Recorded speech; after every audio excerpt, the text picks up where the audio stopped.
రూపాయలకి 3 సిలిండర్లు. అసలు ఈ డ్వాక్రా పథకాన్ని అదే విధంగా ఈ దీపం పథకాన్ని పెట్టింది మన చంద్రబాబు నాయుడు గారని మీ అందరికీ తెలియజేస్తున్నాను. ఈరోజు 3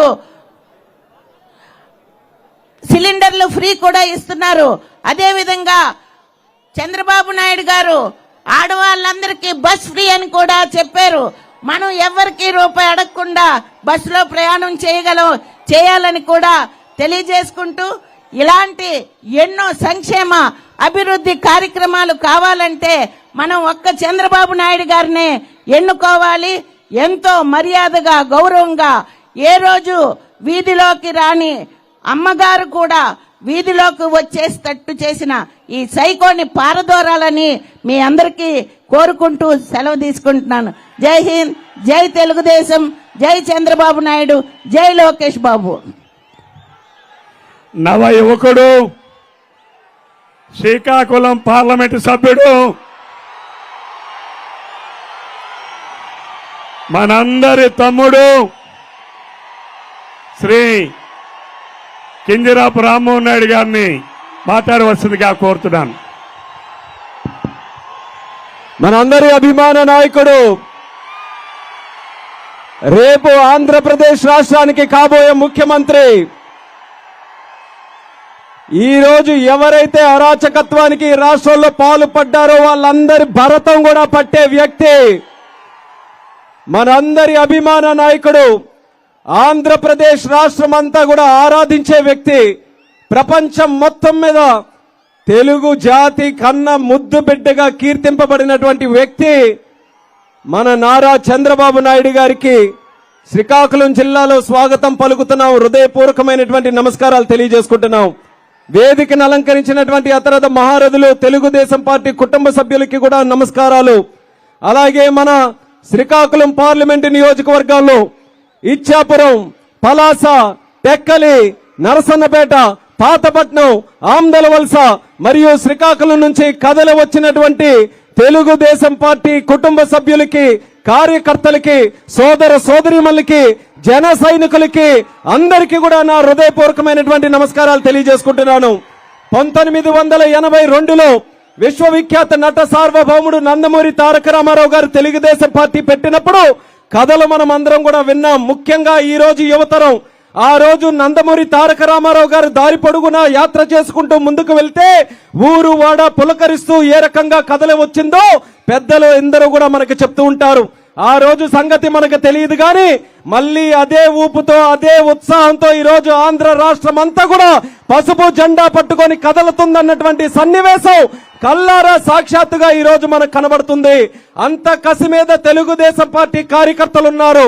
అంత కసితో, అంత ఊపుతో వచ్చే ప్రభుత్వం తెలుగుదేశం పార్టీ, జనసేన పార్టీ కూటమిని ఏర్పాటు చేయాలని మీరందరూ కూడా ఈ రకంగా పూనుకున్నారు.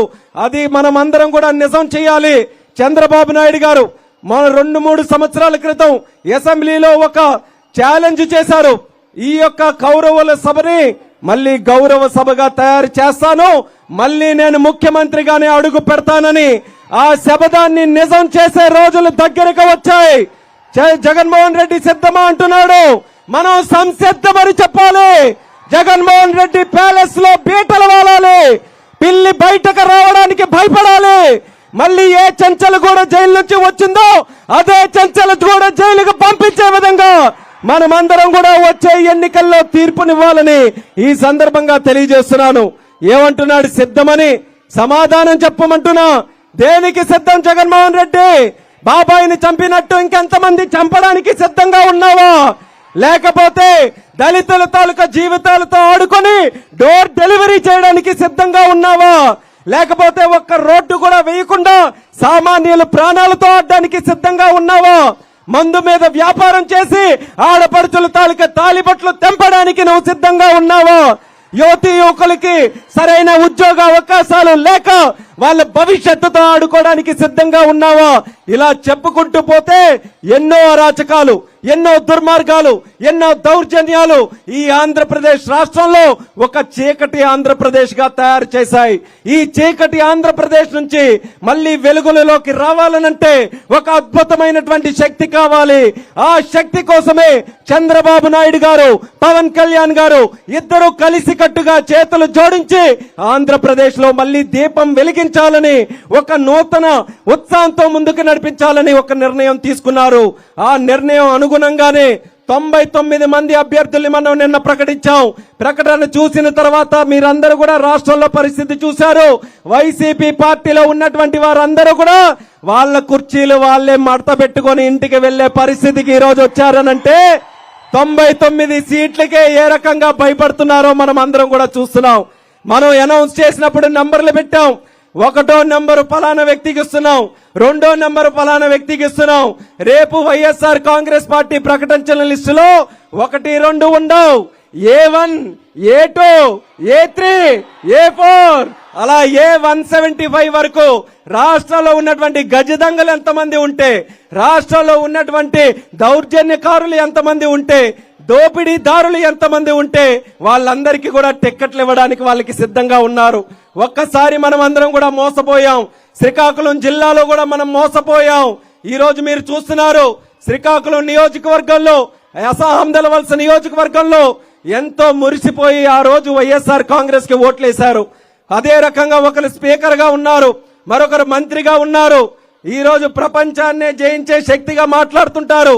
కనీసం ఒక 10 కిలోమీటర్ల రోడ్డు కూడా ఈ రోజు వేయించుకోలేకపోయారనంటే ఎంత దుస్థితిలో ఈ రోజు ఈ రాష్ట్రం, ఈ జిల్లా ఉందో ఒక్కసారి మనం అందరం గమనించాలి. చంద్రబాబు నాయుడు గారు ఆ రోజు మనకి